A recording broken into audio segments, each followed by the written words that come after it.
suggestion by the Prophet ﷺ for us to use our young age for our benefit here and hereafter. Now, if you look at the last thing, the number 3, what we're going to discuss, thirdly and lastly, is the contributions of the youth of companions to the development of the religion. Contribution of the youth of companions. Now, youth of companions have contributed academically and militarily to the development of the religion. They are even the ones that contributed more than any one of the companions. If you go to the palace of the Prophet, if you go to the school of the Prophet, if you go to the mosque of the Prophet, call it whatsoever you want, you will find that he has youth and he has people of young age. But the people that contributed positively to the religion are the people of young age. And this will manifest clearly in the 7 people that reported, that are most pre-contributors of the hadith from the Prophet ﷺ. They are all youth. Imam Suyuti says in his Alfiya, وَالْمُكْثِرُونَ فِي رِوَايَةِ الْأَثَرِ أبو هريرة يليه ابن عمر وأنس والبحر كالخضر وجابر وزوجة النبي. These are the 7 people that report the hadith of the Prophet ﷺ most frequently. All of them are of young age, part of which is Abdullah ibn Umar, Abu Sa'id al-Khudri. Both of them were declined permission to participate in the Battle of Uhud because of their because of their tender age. The Prophet ﷺ says, no, you are not mature enough to participate, you are too young, you are minor, you cannot attend. Now it shows us the importance of youth age, but they reported the hadith most frequently. Aisha is one of them. Aisha, whenever there is dispute among Sahaba on what to do or what not to do, they will send a verdict to the Aisha radiallahu anha. And Umar will say that, Man khalafaha sa'aj'aluhu nakalan. Whoever go on contrary, whoever go against the verdict of Aisha, I will make him an example. Because he thinks Aisha is of knowledge that everyone has to adhere to her opinion. But she was of young age. You know, when the Prophet ﷺ died, she graduated from his school. When he died, she was, how old was she? She was 18th. But she was the woman that benefited Islam most, from Hawa alayhi salam to the last baby to be born. This is what the scholar says. From Hawa alayhi salam, the first woman in the world, to the last baby to be born, Aisha benefited religion with her knowledge more than any other woman. But Prophet ﷺ died. She graduated from the school when she was 18th. Anas bin Malik is one of them. When the Prophet ﷺ came to Medina, Anas was 10 years old of age. Therefore, when the Prophet ﷺ left this world, he was 20. Abdullah bin Umar was 18, 17. These are the people that help religion academically. Their hadiths are the hadiths that are most frequent hadiths in the book. If you read in any book of hadith, you will find the hadiths of these people much more than you will find hadiths of any other person. You see the contribution of youth to the development of this religion. This is academically. If you go militarily, definitely they played a greatest role in this ummah. Do you know who Abu Jahl is? Who could tell me the name of Abu Jahl?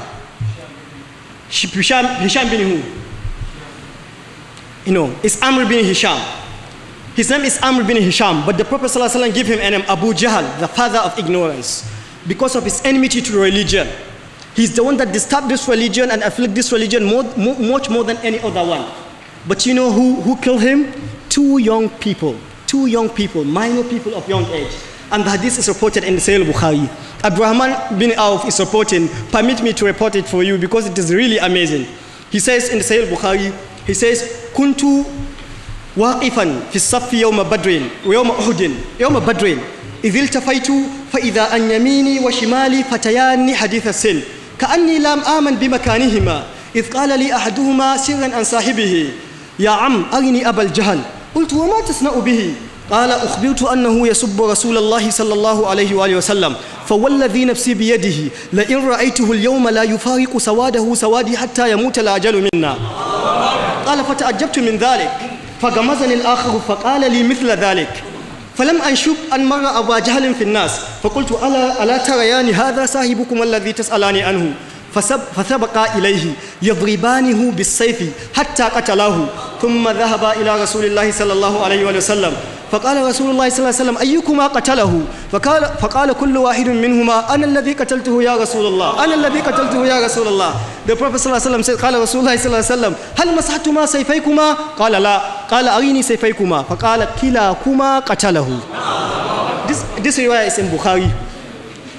Abdurrahman bin Auf says that I was standing in the row on the Battle of Badr. Then I realized that I was standing with two young boys. He says, one on my right and the other on my left. He says, I was suspicious of them. Are they with us or with the enemy? Then one of them poked me and said, Uncle, could you show me who is Abu Jahl? He said, I was shocked. I said, what are you going to do with Abu Jahl, my nephew? He said, I was told that he accused the Prophet sallallahu alaihi wasallam. He caused him. I swear to the one who has my life in his hand, if I meet him today, the quicker of two of us will die. Either me or him, one will die instantly. He said it was a mess. Then the other one also poked me and made similar statements. He said a short while passed. Then I saw Abu Jahl riding in the battle of Badr, in the field of battle. Then I said, look, this is the man you are asking me for. They raced toward him. Each one of them wanted to reach him before the other. They start striking him with their swords until they kill him. Then they ran to the Prophet ﷺ to give him glad tidings that the Ra'as al-Kufr is dead. When they went to the Prophet ﷺ, the Prophet ﷺ says, they are young people. They said, Ayyukuma qatalahu? Which one of you kill him? Both of them said, Ana alladhi qataltuhu ya Rasulallah. Ana alladhi qataltuhu ya Rasulallah. I'm the one that killed him ya Rasulallah. No, I'm the one that killed him ya Rasulallah. The Prophet ﷺ said, have you wiped your swords? They said, no. Okay, show me your swords. When he saw the swords, he said, Kila kuma qatalahu. Both of you kill him. These are young people. They are the one that brought down the Rasul. So amazing. Two people, two young of the youth of the Sahaba.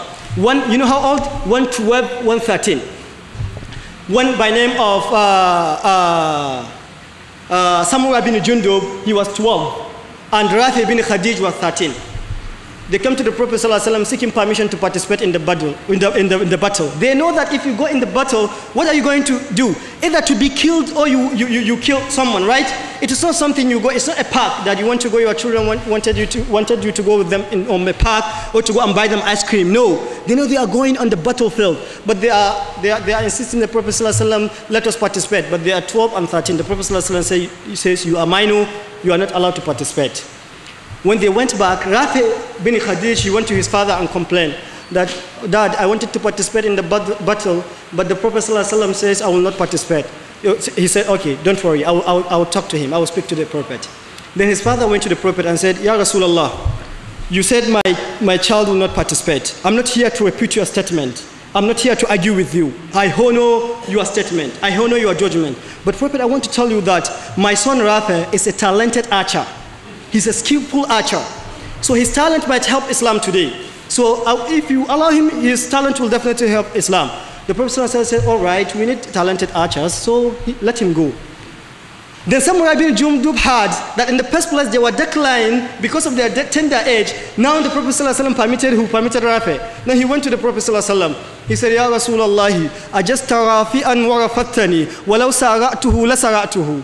He said, oh, the Prophet of Allah, in the first place, you rejected me, you declined me and Rafi because of our tender age. We accepted your verdict. Now, you accepted Rafi to go and participate, but you declined me. Prophet ﷺ, I'm telling you, I'm sure of what I'm saying, that if I'm to wrestle with him, I will drop him. I'm more powerful than him.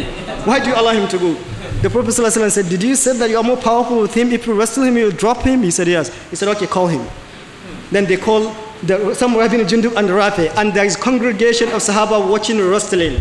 But it's not the type of wrestling you watch on WW or SSS. Whatever. It's not the type of wrestling you watch today. Then the Prophet ﷺ, they are watching. Then two to his words, Samurah bin Jundub took Khalid bin Hadij up and he dropped him down before the congregation of the companions and the Prophet. The Prophet ﷺ laughed and said, I allowed both of you can participate. 12 and 13, they are willing to participate in the battle of Uhud. Brothers and sisters, we have great lessons in the companions, in the youth of the pious predecessors, in the youth of Sahaba, in the youth of ulama to emulate. If you look back in the history, so many scholars are of young age. Imam al-Nawawi, he wrote Arba'una Hadith, Riyadus Salihin, Sharh Muslim, Al-Majmu'. He died when he was 45. So many youth of ulama, they died at a very young age. Therefore, it is a challenge for us not to only dedicate ourselves for veterinary medicine, no for human medicine, no for economics. Let's go and study Islam together with